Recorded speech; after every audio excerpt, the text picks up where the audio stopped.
नमस्कार। आज एक नया चैप्टर का संक्षिप्त परिचय लेकर आए हैं जो है कंट्रोल एंड कोऑर्डिनेशन। ये लिविंग ऑर्गेनिज्म में कैसे कंट्रोल होता है और कैसे उसको कोऑर्डिनेट किया जाता है। मतलब कि जितना भी ऑर्गेनिज्म है वो सब कहीं न कहीं किसी बाहरी इन्वायरमेंट से जो उसे कुछ रिस्पॉन्स मिलता है, मतलब कि कुछ वैसे चीज़ जिसमें चेंजिंग आए, सबस्टांस कुछ वैसे हैं जो उसे हार्म पहुंचाए या उसके प्रति वो जो है उसमें थोड़ा सा रुचि या रुझान पैदा हो। ये सारा कुछ जो है वो कैसे कंट्रोल होता है, कैसे कोऑर्डिनेट होता है, ये सब के बारे में आज हम जानकारी प्राप्त करेंगे। थोड़ा सा इसका एक संक्षिप्त परिचय आज देने के लिए आए हैं। तो सबसे पहली बात है कि ये जो है कंट्रोल कैसे होता है और ये कंट्रोल एंड कोऑर्डिनेशन है क्या। तो सबसे पहला है कि working together of the various organs of an organism, मतलब जितने भी लिविंग ऑर्गेनिज्म हैं उसके वेरियस ऑर्गन्स कैसे काम करते हैं, वो सब साथ मिलकर एक सिस्टमेटिक मैनर में so as to produce a proper response to the stimuli. मतलब कि यहाँ पर प्रॉपर रिस्पॉन्स देने का काम करता है, मतलब कि वो रिएक्शन कैसे उसका होता है वो कहलाएगा यहाँ पर कोऑर्डिनेशन। मतलब कि हम उसके साथ कैसे समन्वय बनाकर रखते हैं। जैसे कि मान लिया जाए कि कोई आदमी जो है वो धूप में 5 मिनट के लिए खड़ा है, तो उसे अगर तेज़ धूप लग रही है तो उसे जल्दी से एक जो है मन में भावना जागृत होगी कि जल्दी से हम कहीं ठंडे जगह में चले जाते, मतलब कि कहीं जो धूप से वो शैडो वाला जगह में चले जाते। इसी तरह से यदि कोई तेज हॉर्न बजाता है तो हम लोग जल्दी से अपने कानों को बंद कर लेते हैं। तो ये क्विक रिस्पॉन्स हुआ। और कभी कभी ऐसा देखे होंगे कि कुछ गर्म चीज़ अगर अचानक छू जाए तो हम अपने हाथों को जल्दी से हटा लेते हैं। या फिर जैसे मोमबत्ती है, जलती हुई मोमबत्ती के पास बच्चा यदि चला जाए तो वहाँ पर भी वो जो है वो शुरू हो जाता है, उसमें वो कुछ जो है वो जैसे ही छूता है तो वो जल्दी से अपना हाथ पीछे की ओर कर लेता है। या कहीं कोई पिन चुभ जाता है तभी भी ऐसा होगा। और इस तरह से करके हम लोग जो है वो बहुत सा एग्जाम्पल देख सकते हैं जो अपने आसपास में घटित होता है। और ये केवल एनिमल्स में ही नहीं बल्कि प्लांट्स भी ऐसा कुछ जो है वो रिस्पॉन्स करते हैं। जैसे मिमोसा पुडिका, छुई मुई को यदि छूते हैं तो वहाँ पर भी वो जो है वो जल्दी से उसका लीफ सब सिकुड़ जाता है। तो ये जो है उसकी पत्तियाँ सिकुड़ने का ये जो है एक मेन कारण है कि वो जो है स्टिमुली के प्रति वो रिस्पॉन्ड करता है। तो यहाँ पर अब स्टिमुली क्या है, कुछ हमारे इन्वायरमेंट में सडनली चेंजेस आए, द चेंजेस इन विच ये जो है changes in the environment to which the organisms respond या रिएक्ट करता है, उसे कहते हैं स्टिमुली। मतलब कि कोई भी ऑर्गेनिज्म जो है अपने इन्वायरमेंट में कोई भी चेंजेस आए, जैसे यहाँ पर लाइट, तेज़ लाइट यदि अचानक किसी के आँखों पर जला दिया जाए तो वो जो है अपना आँख को थोड़ा या तो बंद कर लेगा और नहीं तो फिर उसका जो पुपिल है वो छोटा हो जाता है। इस तरह से करके, और ये हीट इसी तरह से वो रिएक्ट करता है आदमी या जितने भी ऑर्गेनिज्म हैं, कुछ कोल्ड से, साउंड से, स्मेल से। यदि बैड स्मेल है या गुड स्मेल तो इसका पहचान तुरंत हो जाता है और वो वहाँ पर से दूर हटना चाहता है या नज़दीक आना चाहता है। जैसे अगर कहीं पर मरा हुआ चूहा पड़ा हुआ है, वो महक रहा है और अचानक कोई आदमी वहाँ पर से गुजरता है तो उसे लगता है कि जल्दी से चले जाएं वहाँ से। और यदि फूलों की खुशबू आ रही है तो वो उसे लगता है कि 2-4 मिनट और यहाँ पर रुकने का मौका मिलता। इसी तरह से कुछ है टेस्ट, यदि किसी चीज़ का जो है वो स्वाद अच्छा लग रहा है तो आदमी को लगता है कि कुछ समय तक अपने मुंह में उसे रखते और ऐसा मटेरियल्स जो है या फूड आइटम्स उसको खाते। लेकिन यदि वही कड़वा लगता है, वो उसका स्वाद खराब लगता है, तो आदमी जल्दी से उसे जो है वो या तो निगलना पसंद करेगा या बाहर फेंकना है। यदि मजबूरी में खाना है तो उसे वो आंख बंद करके और जल्दी से वो चाहेगा कि अंदर की ओर उसे ले लें। तो इस तरह से करके, और फिर है कुछ टच, बहुत सा जो है वो टच से भी एनिमल्स या जितने भी हैं जीव जंतु प्लांट्स वो सब जो है रिएक्ट करता है कुछ उसमें। फिर उसके अलावा है पेन, दर्द से भी, वाटर से और ग्रेविटेशनल फोर्स, ये सब जो है स्टिमुली का एग्जाम्पल है। और ये जो है स्टिमुली का सिंगुलर होता है स्टिमुलस। यहाँ पर सिंगुलर यदि एक कहेंगे तो स्टिमुलस, और इन सबों के बारे में यदि बात कर रहे हैं तो इसमें स्टिमुली कहेंगे। और उसके बाद है रिस्पॉन्स क्या है या रिएक्ट। यहाँ पर जो रिएक्शन होता है of organism to stimulus is, ये जो है usually from the movement of their organs, वो अपने ऑर्गन्स को इधर उधर मूव करके या बॉडी पार्ट्स को मूव करके वो जो है वो दर्शाता है, रिस्पॉन्स दिखाता है कि हम इस मतलब इसको ये कैसे रिएक्ट कर रहा है इसके सामने होने से। जैसा कि आप यदि देखें अर्थवर्म है, उसके बगल में यदि आप दे दें थोड़ा सा साधारण नमक, तो वो रास्ता अपना बदल देगा, मतलब कि वो रिएक्ट कर रहा है वहाँ पर। वो जो है जैसे ही उसके पास एक सेंसेशन होगा कि यहाँ पर कुछ ऐसा केमिकल्स है जिससे हमारे जान को खतरा है, मतलब वो जो है तुरंत भांप लेता है और वहाँ से पीछे खिसक जाता है। तो इस तरह से करके वो जो है रिस्पॉन्स देगा अपने ऑर्गन्स को मूव करके। और ये जो है रिस्पॉन्स टू अ स्टिमुली, मतलब कि जितने भी लिविंग ऑर्गेनिज्म है उनका एक मेन कैरेक्टरिस्टिक्स है response to a stimuli is the main characteristics property of living organism.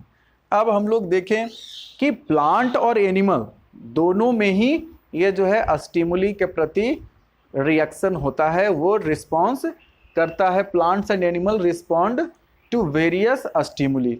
और ये जो है बहुत सा स्टिमुली ऐसा है जो प्लांट्स को और एनिमल दोनों को ये रिस्पॉन्स करने में जो है वो मदद करता है। तो यहाँ पर अब एनिमल्स जो है वो अपना रिएक्शन दिखा सकता है बहुत जल्दी से, क्विकली दिखाएगा, क्योंकि उसके पास नर्वस सिस्टम और इंडोक्राइन सिस्टम, मतलब कि एक हार्मोनल सिस्टम जो है वो इसमें होगा। तो इंडोक्राइन सिस्टम और नर्वस सिस्टम दोनों को मिलाकर ये जो है बहुत जल्दी से क्विकली रिएक्ट ये करता है। Animals can react to stimuli in many different ways, अलग अलग तरह से करेगा, because they have nervous system and an endocrine system. अब यहाँ पर इंडोक्राइन और एक्सोक्राइन के बारे में हम लोग फिर बाद में बात करेंगे। अब यहाँ जो है प्लांट्स रिएक्ट करता है थोड़ा सा धीरे धीरे। Plants react to stimuli in limited way, और वो जो है लिमिटेड वे में उसका होगा कि वो कुछ खास ही तरह का शो करता है, जैसे ग्रोथ शो करेगा या फिर अपने लीव्स को मतलब उसका लीफ सट जाएगा या खुल जाएगा। फ्लावर है उसका तो वो उस समय पर खिलेगा और फिर बंद हो जाएगा। इस तरह से बहुत सा आप प्लांट देखे होंगे, और ये जो है लिमिटेड वे में अपना रिएक्शन करता है, क्योंकि इसके पास जो है नर्वस सिस्टम नहीं होता है, केवल इसमें हार्मोनल जो है वो सिस्टम होगा, मतलब हार्मोन्स होगा, जिसके कारण ही ये केवल लिमिटेड वे में करता है, मतलब they do not have a nervous system like animals. तो और ये जो है दे यूज ओनली हार्मोन्स, इसके पास केवल हार्मोन्स होता है for producing reaction to stimuli, मतलब रिस्पॉन्ड टू स्टिमुली करने के लिए ये जो है इसके पास केवल नर्वस सिस्टम होगा। तो इस तरह से जैसा कि आप देखे होंगे बहुत सा पौधा है आपको मिल जाएगा कि वो रात में उसका लीफ जो है वो सब आपस में चिपक जाएगा, मतलब वो सिकुड़ जाता है। जैसे कि आप आंवले का पेड़ देखे होंगे, समी का पेड़ देखे होंगे, तो इस तरह से करके बहुत सा आपको पेड़ मिल जाएगा।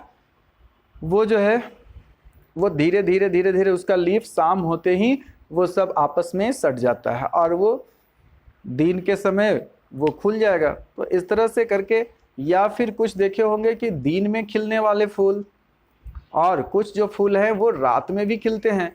इसी तरह से जैसे सनफ्लावर, तो सनफ्लावर जो है वो सूरज के डायरेक्शन में इधर उधर वो घूमता है, मतलब कि सुबह में देखेंगे उसे तो वो पूरब की ओर होगा और शाम को देखेंगे तो वो पश्चिम की ओर होगा। तो इस तरह से उसमें डायरेक्शनल मूवमेंट भी होता है। तो ये जो है हम लोग इसका जो है वो ग्रोथ या मूवमेंट शो करके ये जो है वो अपना रिस्पॉन्स दिखाता है। तो हम लोग दोनों के बारे में अलग अलग इसमें पढ़ेंगे, और ये पढ़ना है हम लोगों को control and coordination in plants और इन एनिमल्स। तो प्लांट्स में हम लोग देखेंगे कि उसमें नर्वस सिस्टम नहीं है, तो इसमें प्लांट्स में क्या होगा, वो जो है हार्मोनल सिस्टम होगा। तो हम लोग यहाँ पर उसमें हार्मोन्स के बारे में जानकारी प्राप्त करेंगे।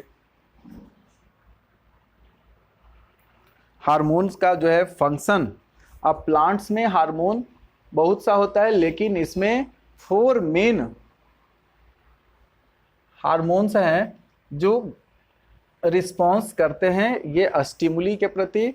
तो यहाँ पर हम लोग को 4 हार्मोन्स के बारे में जानना है और इसका मेन फंक्शन भी हम लोगों को जानना है। और इसमें कौन कौन से होंगे, प्लांट्स हार्मोन, ये जो है प्लांट्स हार्मोन को कहते हैं फाइटो हार्मोन्स। और ये जो है फाइटो हार्मोन्स ये मेनली 4 होगा। ये है इसमें ऑक्सीन हार्मोन, दूसरा जो है पहला ऑक्सीन, दूसरा है जिबरेलिन,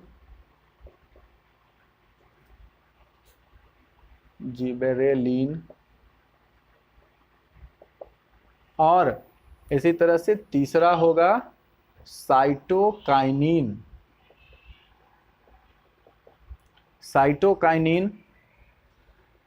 और चौथा है इसमें एब्सिसिक एसिड। तो यहाँ पर एब्सिसिक एसिड को ABA भी कहा जाता है, एब्सिसिक एसिड। तो इस तरह से यहाँ पर जो है एब्सिसिक एसिड 4 हम लोग प्लांट हार्मोन के बारे में जानेंगे। यहाँ पर मेनली ये जो है ये 3 हार्मोन इसमें ये जो है वो प्रमोट करता है ग्रोथ को प्रमोट करने वाला ये हार्मोन, और ये जो है इसमें इनहिबिटर का काम करता है, मतलब ग्रोथ को रोकने का काम करता है। तो इसमें प्लांट्स में कुछ जो है वो ग्रोथ को स्पीड अप करने का काम करेगा और कुछ जो है उसको रोकने का काम करेगा। इस तरह से ये जो है ये रिस्पॉन्स करेंगे। अब यहाँ पर जो है ये इसका प्लांट में जो है रिस्पॉन्स होगा, तो वो मूवमेंट, प्लांट्स में मूवमेंट होगा तो उसको 2 तरह का मूवमेंट, ये जो है ग्रोथ होगा तो वो शो करेगा अपना मूवमेंट करके। तो यहाँ पर जो है वो ग्रोथ यदि डायरेक्शनल होता है तो एक जो है डायरेक्शनल ग्रोथ और दूसरा जो है वो नॉन डायरेक्शनल होगा। तो यहाँ पर डायरेक्शनल ग्रोथ होगा तो उसको कहते हैं ट्रॉपिज्म, और इसमें बहुत तरह का ट्रॉपिज्म आएगा। जैसे अगर लाइट के तरफ यदि ग्रो हो रहा है, मतलब उसके लाइट के अपोजिट में या फिर उसके तरफ हो रहा है, तो वो दोनों ही कहलाएगा फोटोट्रॉपिज्म।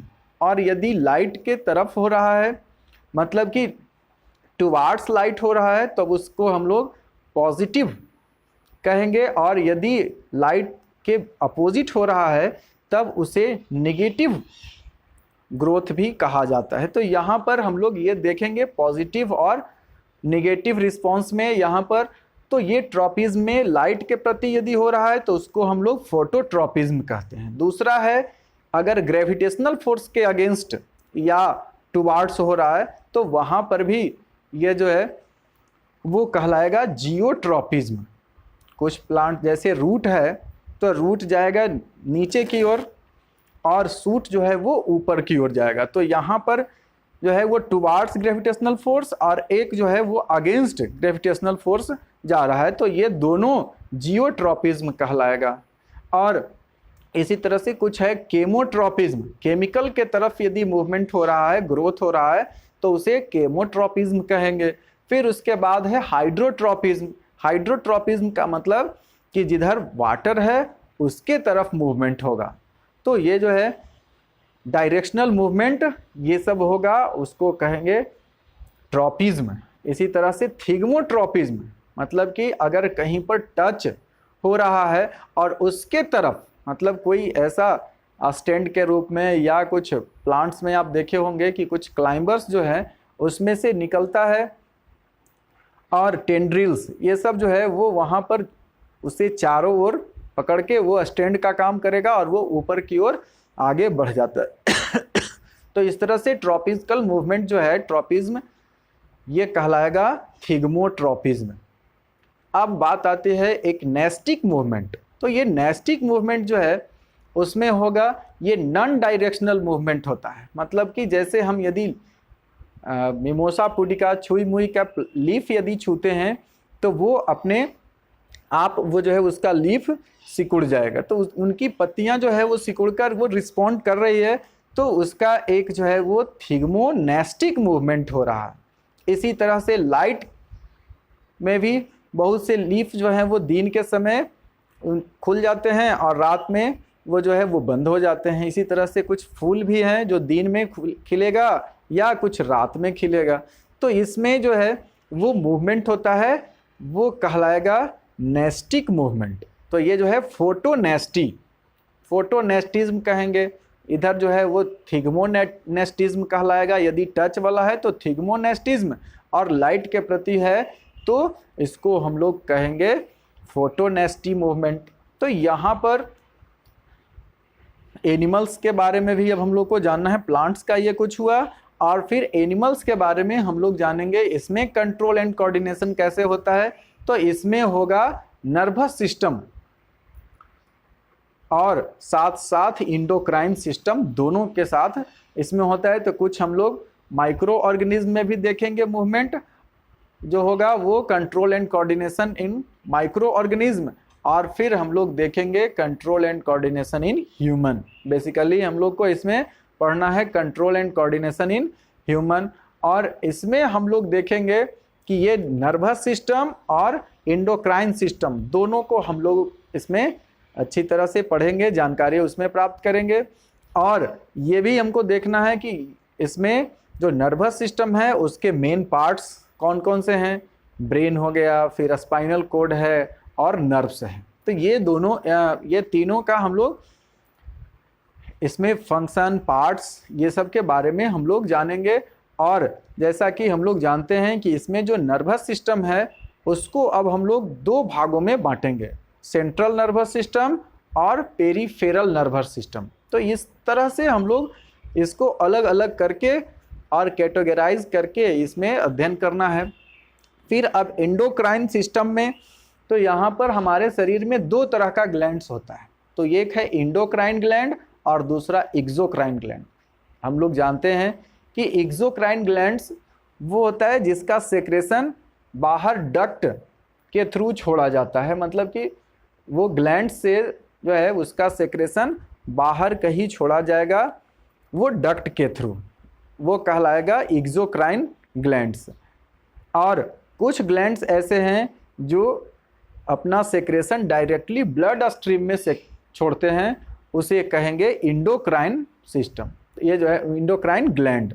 तो ये इंडोक्राइन ग्लैंड्स के बारे में हम लोग को इसमें पढ़ना है, और कुछ इसका जो है इंडोक्राइन ग्लैंड्स और उसके हार्मोन्स का फंक्शन के बारे में हम लोग को इसमें पढ़ना है। जैसे इसमें हाइपोथैलेमस, पिट्यूटरी ग्लैंड, फिर ये जो है हाइपोथैलेमस, पिट्यूटरी, थायराइड, पैनक्रिया, ये जो है पैनक्रियाज का, और पाराथायरॉयड थायराइड और पाराथायराइड हार्मोन्स के बारे मतलब ग्लैंड्स के बारे में जानेंगे, और उससे निकलने वाला जो है हार्मोन्स उसके बारे में हम लोग जानेंगे। फिर है थाइमस ग्लैंड और पैनक्रियाज, एड्रिनल ग्लैंड्स, ये सब के बारे में हम लोग जानेंगे। टेस्टिस और ओवरीज, तो इन सबों से निकलने वाला कौन कौन सा ग्लैंड से हार्मोन है, ये जो है उसके बारे में हम लोग पढ़ेंगे। उसका हार्मोन्स का फंक्शन क्या क्या है, इसके बारे में हम लोग जानकारी प्राप्त करेंगे। और लास्ट में एक और हम लोग को पढ़ना है फीडबैक मैकेनिज्म। यहाँ पर फीडबैक मैकेनिज्म का मतलब कि वो जो है बहुत सा हार्मोन्स जो है वो लगातार हमारे शरीर से नहीं निकलते रहेगा, जब ज़रूरत होगा तब वो निकलेगा, और जब ज़रूरत नहीं होगा तो वो जो है रुक जाएगा, उसका सेक्रेशन बंद हो जाएगा। जैसा कि हमारे शरीर में यदि ग्लूकोज का लेवल बढ़ जाता है, मतलब ब्लड में ग्लूकोज का लेवल यदि बढ़ जाता है, तो इंसुलिन जो पैनक्रियाज से सेक्रेट होने वाला हार्मोन है तो वो जो है वो ज़्यादा सेक्रेट होना शुरू हो जाएगा, और वो इंसुलिन क्या करेगा, ग्लूकोज को ग्लाइकोजन में कन्वर्ट करने का काम करता है। और जैसे ही वो बैलेंस हो जाएगा, एक लेवल तक पहुंच जाएगा, इंसुलिन का सेक्रेशन कम हो जाएगा। तो इस तरह से करके ये जो है फीडबैक मैकेनिज्म इसमें मदद करता है, कंट्रोल करने का काम करता है कि कितना हार्मोन का सेक्रेशन कब करना है। ये सारा कुछ सिस्टम हमारे शरीर में लगा हुआ है। इन सबों के बारे में हम लोग नेक्स्ट वीडियो से लगातार जो है वो एक सीरीज़ लेकर आएंगे, जिसमें हम लोग सिलसिलेवार ढंग से चर्चा करेंगे। तब तक के लिए धन्यवाद।